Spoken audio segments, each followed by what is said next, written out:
Hi, it's Dr. Jen, and welcome back to Celebrity Review. So today we have Carrot Top. Is he a celebrity? I don't know.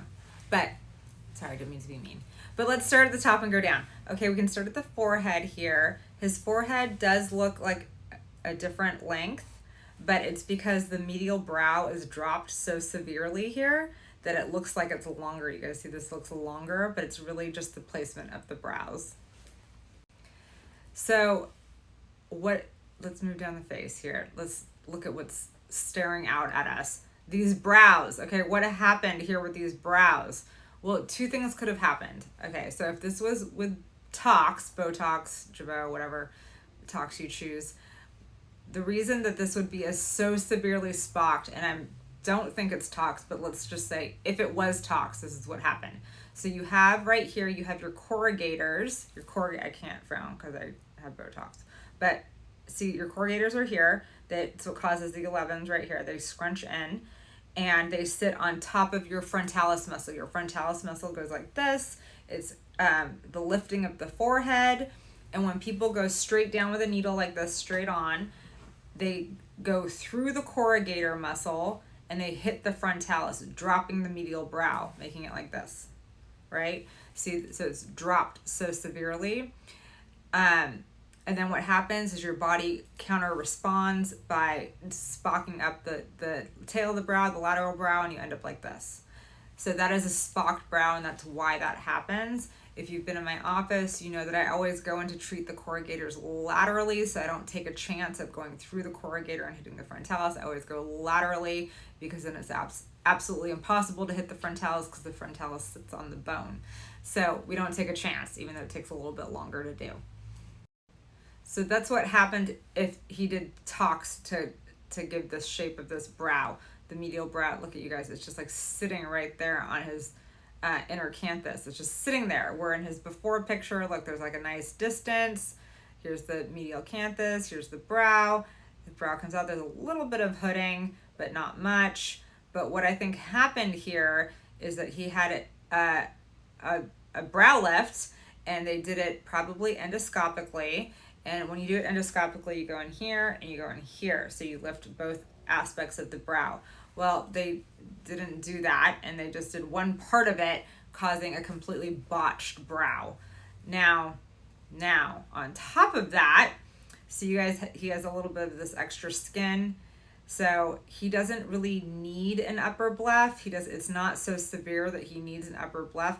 You could just raise this a little tiny bit with tox in the right way, meaning you can put a drop here medially, you can put a drop here laterally, just lift this slightly, get rid of that hooding. You can do microneedling with radiograph frequency with CO2 to tighten the upper lid, but non-surgically address this because it's very slight. But what they did in this case is they did an upper bleph on top of it. So they took out the skin. When they take out the skin on an upper bleph, it's in the shape of a crescent moon is the shape of the skin that they remove. And what happens when you don't really need it, it then hugs the eyeball. So you guys, this is like an extreme case, right? It's like upper bleph gone wrong on crack. It hugs the eyeball, giving a very punched out look where the eyeballs are just sticking out. You know, we saw that in Kenny Rogers, Jennifer Grey, Renee Zellweger. These are people who didn't need an upper bleph and got one. So is it bad plastic surgery? No, but it was the wrong plastic surgery. So he has his spocked brow to an extreme, plus the punched out eye. So going down the face, so you guys see he has the shape of his cheek right here. It looks kind of like an egg shape like this, but in his after picture it looks like this round ball. So he's had filler in his mid cheek.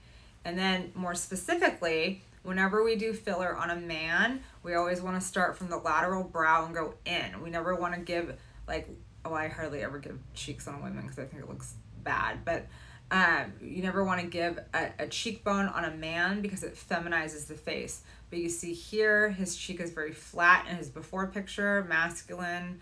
I think he looks a little bit feminine in his before picture anyway, not in a mean way. He just looks a little bit feminine, but a little flat here. But looking at his after picture, they've done filler for like a full cheek and his after picture, making it look more like a feminine face in his after picture.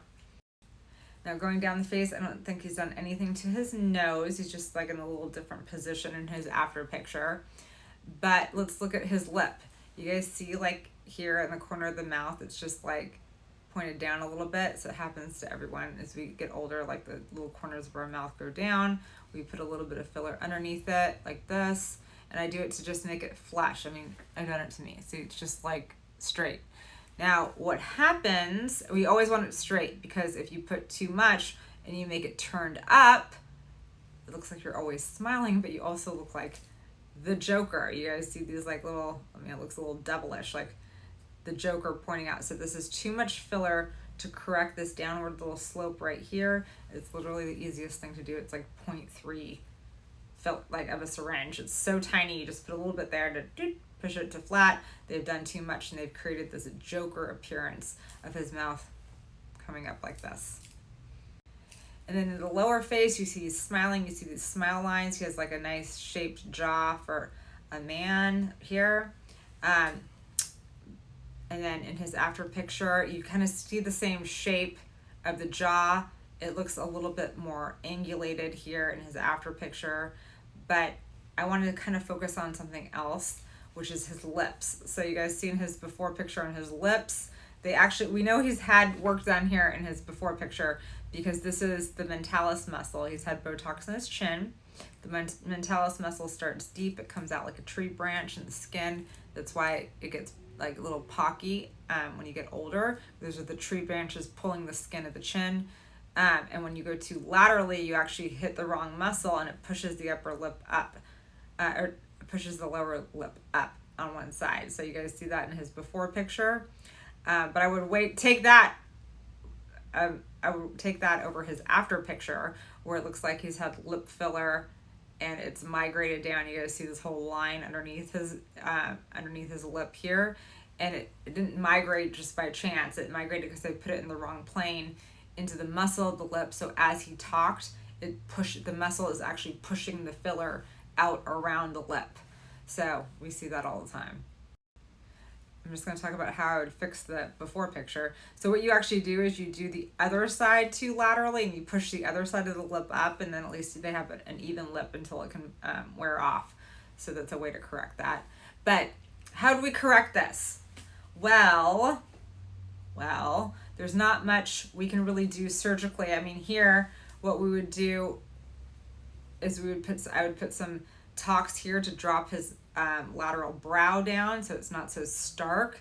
But I mean, when I say there's not much we can do to fix this surgically, is because this medial brow is just right on his inner canthus, and it doesn't look like he has enough skin here to actually lift it up again. So that's a risk of surgery. Now, if this is because of Botox, that will wear off over time, or we can put a thread there to lift that medial brow up. The upper bleph, the skin is already taken out, meaning it's already hugging the eyeball. So even if you drop these brows back down, the skin is gone. So it's hugging the eyeball, the skin that you have left. So you're always going to have this punched out eye bugging out like that. And then what would I do here? I would dissolve this filler here. I would dissolve this filler here. I would dissolve the Joker, dissolve the lower lip, like the filler down below the lower lip. And then I would reassess, and I would tell Carrot Top to lay off the plastic surgery. I mean, please give your face a break. It looks good here. All we have to do is add a little bit of Botox over there and you're good to go. But thanks so much for watching, you guys, and let me know who you want to see next in the comments below.